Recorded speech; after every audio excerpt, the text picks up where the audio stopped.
Hello everyone and welcome to another exciting edition of Community Report on Channels Television. I'm Victoria. Now, a wedding is a solemn occasion, a special function by which two hearts and minds are made into one. Therefore, the clothing of the bride and the groom are carefully selected to reveal the significance of the grand celebration. Now, as much as there are several other important aspects to the wedding, the bride's wedding gown is the most important primary concern for the bride. The wedding gown needs special mention considering the fact that the bride is the center of attention at the wedding and thus her attire commands the most attention. That's why on Community Report this week we're taking a look at the community of wedding dressmakers in Nigeria and also those who sell. I'm Victoria Ido. Let's enjoy the show. Contemporary weddings are usually a symbol of love and commitment between the bride and the groom. For the most part, the wedding is usually a contract signed and sealed by both parties and their parents. Examples of brides wearing white can be traced back to as early as 1406, the 1840 marriage of England's Queen Victoria to her cousin Prince Albert. Our astonishing white dress inspired thousands of common folks to follow suit, and so today, the white dress trend has grown.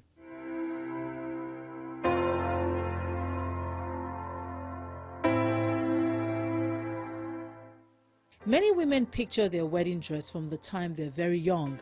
Sometimes that picture doesn't translate to a dress ready for purchase at the time of the wedding.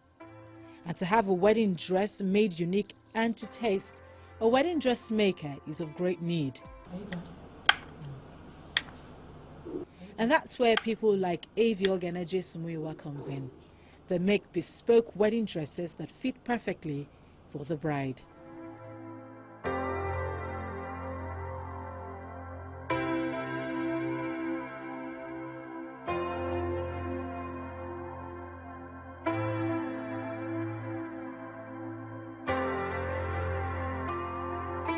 The stages of wedding dresses starts from consultation. In this stage, the bride picks out the kind of dress she has dreamed of. You come for a consultation. You could either do it online through WhatsApp, email, or you come physically for your consultation. So you get to tell us what you want, your wedding dates, the color of the dress you want. You get to try out skin tones, if your dress is going to have any skin tone, and other details like your veil length, the fabric you want. You get to choose the fabric you want.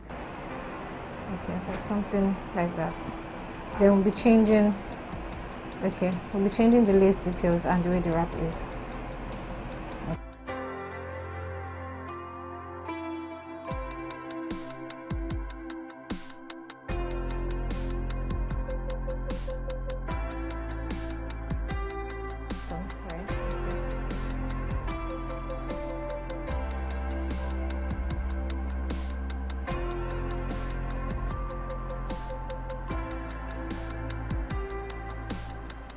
So when we come up with the illustration and you have corrections to make, you make them and we correct the sketch. But if not, if you approve of the sketch, then we can start production. So to start production, we get fabrics, we go fabric sourcing. If you've chosen a fabric from us, then we don't have to go fabric sourcing. But in case you don't really like all the options we have or some of the options we have, we go for fabric sourcing and then we show you pictures of what we think you like and will suit your design. So once we've gotten the fabrics, the next thing is to make your patterns, to create the patterns for your size, because it has to fit you perfectly since it's a bespoke wedding gown. We start on another pattern so that we can use it for our second dress. Let me see this one. Trace the bodies.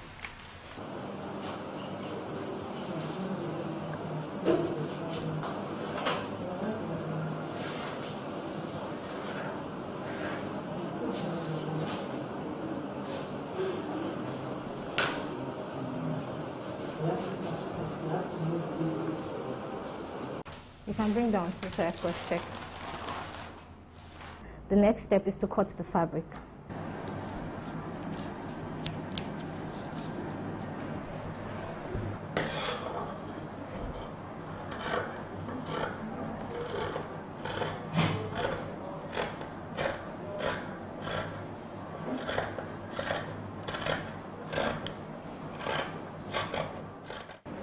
have the whole front of the dress now.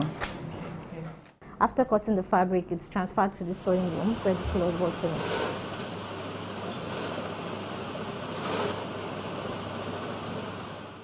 So after the tailors are done, the next step is for embellishments, applique and embellishments, call it finishing.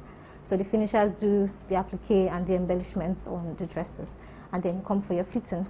So most times you get to do 1 or 2 fittings, sometimes 3, but the minimum is 1 fitting. So sometimes you come for your first fitting and it's perfect, and you have no alterations and everything, and that's a whole happy day for everybody. I decided to do bridal wear because I love dresses that are dreamy. I love long dresses, dresses with long trains, dresses that make you feel like a princess. And I love how brides feel when they come to try on their dress and how emotional it is. So that's why I decided to do bridal wear.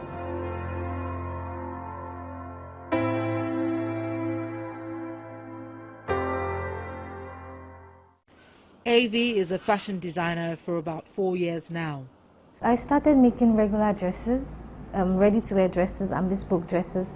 So it was a little difficult at the beginning, getting capital, because you need a lot. You have to actually put in everything you have, and you might not be getting so much back when you're starting.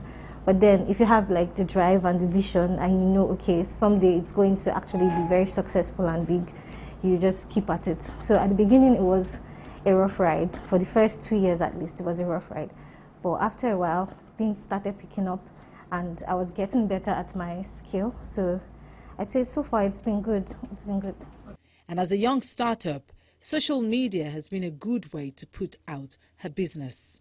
I use social media to my advantage. Everything we make, every single step, we try to post it out there, and people get to see it from far, even though they don't get to, because our store, it's not one you can walk past and know we make dresses here. So it's from online, we actually get more people to see exactly, most of our customers to see what we are doing and to come. The Nigerian fashion industry rakes in millions of naira on a monthly basis.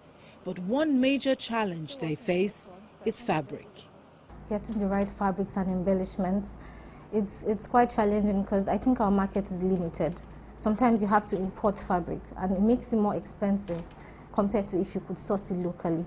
So a lot of times what you see is either the fabric is common or it's not exactly what you want, but you have to do with it. So that's the first problem. I like making dresses that are really long trains. And most times the fabric we see in the market don't come in lengths that can accommodate those long trains.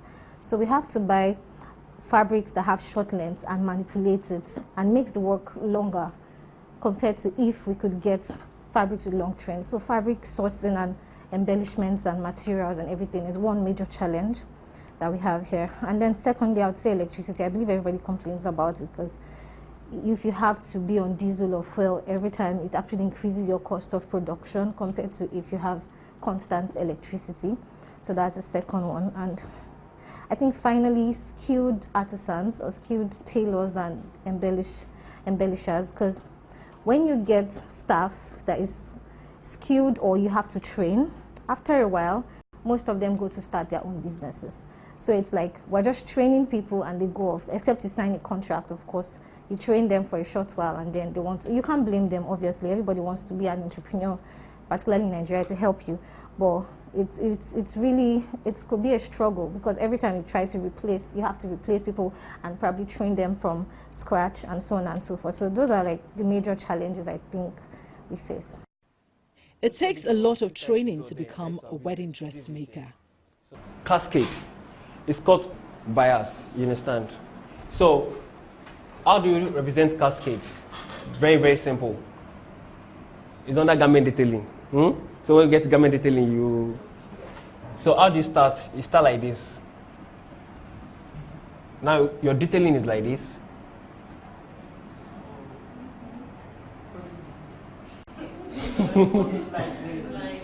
So now, so now let's draw it on the model. Don't worry, we'll explain later. A beautiful dress comes with a lot of embellishments, which takes a lot of time. Brown we call it skin tone mesh. So we use it to look just like your skin. but we still want to put some embellishments, and we obviously won't put the embellishment directly on your skin. So we use that to replace your skin, and then we put the embellishments or lace applique on it. So once you put on the dress, it looks like you're naked, but then embellishments are on your body. So from a distance, it looks like you're naked. It blends with your skin tone exactly. That's why if you come for consultation, we get to pick the exact skin tone for you, exactly. Averagely, we tell you from 8 weeks. It takes up to 8 weeks to make a dress, but then it depends on how much work we're going to put into your dress, like how much embellishments you want. It could go longer than that. But if you're just doing a regular, average embellished wedding gown, 8 weeks, you come for your fitting after that. But some dresses take months. It takes a long time. Yes, and because we also do other dresses simultaneously, so it's not like we're just focused on one all through. Exactly. So that's why we have to give enough time, and so that it's not rush work. So we take our time to do very well, particularly for the embellishments. Different dresses in different styles and different fabrics. A pretty A-line sweetheart neck tube dress made with lace fabric, with a tail added to perfect its finishing.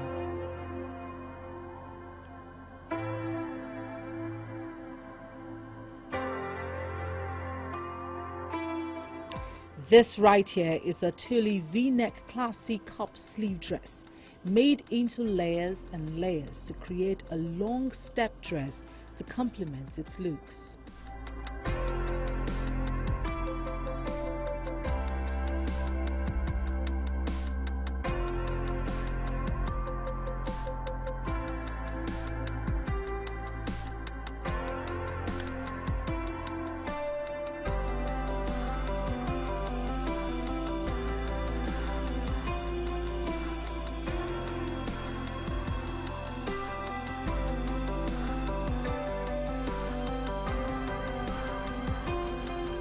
Maya Tifo is one of Nigeria's finest fashion designer.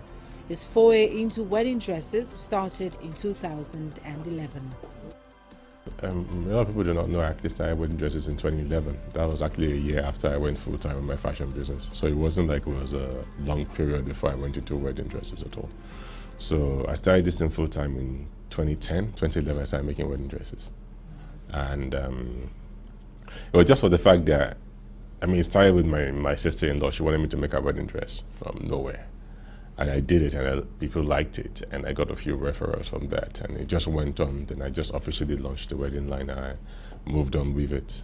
So it was something that just actually sprung up organically, starting with her. Yeah, iron works. I thought you were about to say that's when you find out that this is our investment.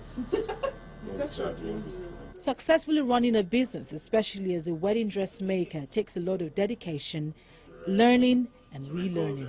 In terms of wedding dresses, I think that if you kind of understand what brides want, you're almost there. Because first of all, it's an emotional connection to the dress rather than the physical or rational connection to the dress. They want to just see it and it touches their heart, if that makes any sense. Then you have to focus on how to get your technical competence to do what they want, because, you know, the kind of craftsmanship that you need for a wedding dress is quite intense. It takes a lot of months, if not years, of training to perfect some elements of it, and there are always new things coming. And you have to continue training to be able to deliver on those. So for me, for you to be able to be successful in the bridal business, you have to be able to follow the new trends and learn the skills that are required to develop, to produce those kind of dresses. And for brides, customer service is just so important because they're coming to you and it's like they're bearing their hearts to you. So you have to be their best friend, their confidant in that whole period till they get married. The bride is usually the most important person of the day, particularly because she's the center of attention. That's why she has to decide which dress she wants. It's always the bride. The bride that literally chooses their dresses, not the designer. We just bring it to life because it's that one dress that they've planned for a long time, how it will look and what they want. So you coming in and saying, no, don't wear this, wear that. It's half the time, more than half the time wouldn't work because they have a picture in their head, except it doesn't suit their body type, okay, or maybe the church requirement or the other functional requirement, that's when they'll change it. But every bride pretty much has a great idea, almost a good 95% locked down on what they want. So you bring it to life or you shape it to fit whatever functional requirements it is. When making a wedding dress, apart from a good design, the type of fabric is also very important. So this is tulle, okay? We don't use a lot of tulle because Nigerians like fabrics that are very elaborate. So you use tulle in terms of the manipulation of the fabric rather than just using it like that. So like what we have done with this, we had like layers and layers all ruffled together. So it's sort of fabric. I use a lot of lace appliques. So it's like a lace pattern. And most of the time we actually bead the patterns and apply it onto the dresses. So this one again is like crystals but on lace applique. Yeah, and that's used to just accentuate on little parts of the dresses. Some people have actually wanted to use this for their whole dress too. It's just going to be well more expensive, but it is possible to use that. The cost of a dress varies depending on how far the bride is willing to go. It depends on what kind of dress and what your budget is. So it could range from anywhere from $500,000 naira, and it can go up to 6 million if you wanted to go that way. So it's not really, I always tell people, it's not really the designer, it's really the bride. So if you tell me you want your dress to be Swarovski crystals and, you know, all over, I will have to buy Swarovski crystals and they're expensive. So it's not really me, it's what you have asked for. Do you get what I mean? But someone may decide, I don't want Swarovski crystals, I just want like, can you just bead it in the same manner and it will be cheaper. So if someone says, I want to use this all over my dress, it's going to be a very expensive dress because these are crystals and it's got some Swarovski within it, so it's going to be expensive. It's important for fashion designers to learn to manage their clients properly. I think that through the consultation process, you're very sure of what it is. I do something called a design document. A design document is where I literally explain the dress back to you that you said you wanted, with as simple terminologies as possible. And I use images from the internet to represent what you said you want. So if you read it through, you understand what your dress is. So at that point in time, if you have received the design document and you have said, oh yeah, fine, that's already documentation to say this is what it is. So if you come for fitting and you say it is wrong, we have a reference point we go back to. And it's clear with both of us to say, oh, this is what I told you and that's what I have done. Wedding dressmaking in Nigeria is a multi-million naira industry. Investing in fabric processing will go a long way to reduce the cost of production and in turn increase profits. For us to be able to provide, or any vendor to be able to provide the kind of quality fabric you need in Nigeria right now, it's going to be so tough because we are like almost a good how many years behind the world. You understand? So you can't catch up in a year or two or even 5. It's going to take a lot to catch up in that time because people have gone like really, really super far when it comes to things like that. And again, with things like power, there's an issue. How would they even produce it for it to be competitively priced in the first place? And if the market base is only us, then it won't be competitive because the guy that's making it over in Korea is selling to the whole world. So if he makes 1 million yards, that can go in a day. So now, if you're going to start doing that, you have to compete with the whole world. If you're going to do it at this scale. So if you're going to do it in a smaller scale whereby it's to give Nigerians, you know, yeah, that could work, but I'm very sure the cost will still be high.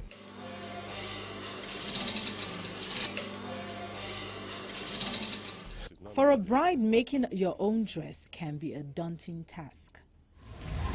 Come here, don't let it rain. Walking down the aisle with her father by her side, the memory of her mom, and the dress she made with her hands is a feeling she will always cherish.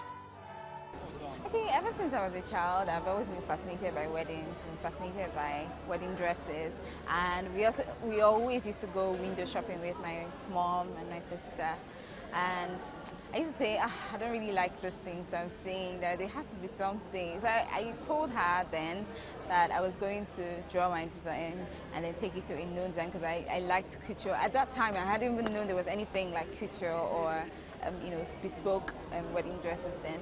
So I told her I was going to make it. And you know, somehow life happened and I ended up designing for a living. So I started, why not do it? And I decided to make my dress. It couldn't have been a very easy ride, knowing all attention will be on her. Having the perfect dress is worth it.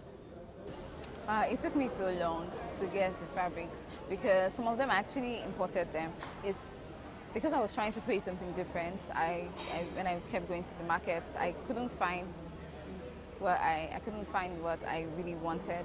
I wanted something that would, because there's some specific designs that are, normal. So even in bespoke, you say this one is normal. You've seen this one before. You've seen that one before. I just wanted something different. So it took me a while because I had to import. I had to wait for a while for the fabrics to get here. Over like a month or 2 months, in gathering the fabrics. Yeah.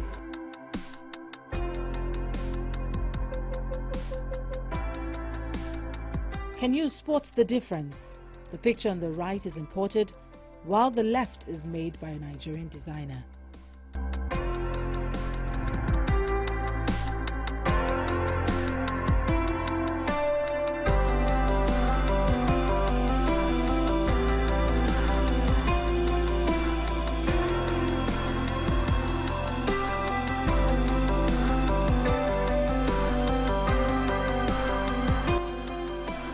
We are there. I think that if you look at a wedding in Nigeria right now, if there are 10 weddings in a Saturday, more than guaranteed that 8 of those wedding dresses were made here. Yes, more than certain. And there are different reasons for that. Number one, it's probably a cheaper version of what they would actually wanted to get in terms of the taste that they have. Secondly, it is here, so it is cheaper to go for fittings 3-4 times when the person is here with them. Then we as Africans and Nigerians, we kind of understand what we like, and we are making it for you. So even if it's something that looks like it's international, it's already tweaked again to fit the bride's, particular requirements. I think it depends on the tailor, it depends on the designer. There are high-end designers and there are, on the average designers. But comparing even the high-end and on the average, I think it's just cheaper to get a ready-to-wear compared to sewing, because a ready-to-wear you get for the price of 120, between 120 and let's say 300 and something. Like the highest in our store here is 360,000 naira. Compared to, let's say you're making a dress and then you've been charged for 400, 500 thereabouts. So I think, yes, it's still lesser. Accessories used should be to complement the wedding dress. Basically, probably because the dresses themselves, you hardly see dresses that comes with gold design, except for gold dresses. Like we have a dress here that is plain gold, and for that, you could accessorize in gold. But for dresses where you have Swarovski stones, you have white beads, you have stone-studded beads and all that, I think silver just goes well with it, because you want something that goes with your dressing, not something that is just way out of it. The norm of wearing plain white seems to be gradually fading, as brides can now pick whichever color they want. Come with what the church wants them to wear, and some people just have the idea of what they want to wear. But I would advise bride keeps open mind, because most times the dress that fits you perfectly may be outside the color of a dress you want, originally. So, but then people come in and, they want sparkling whites. But I think now they're tilting more to off-white, ivory, because sincerely these dresses brings out designs more. So far, the Nigerian fashion industry has done well. A little more needs to be done to place Nigerian wedding dress industry on the map. If you're about to get married or you're looking forward to what you would wear on your wedding day, well, you have a lot to choose from. It's been a beautiful show. Thank you so much for watching. If you miss any part of the show, you can catch it on our YouTube channel. You can also send your comments to the social media handles showing on your screen. Until I see you next week, live and let's live. Bye for now.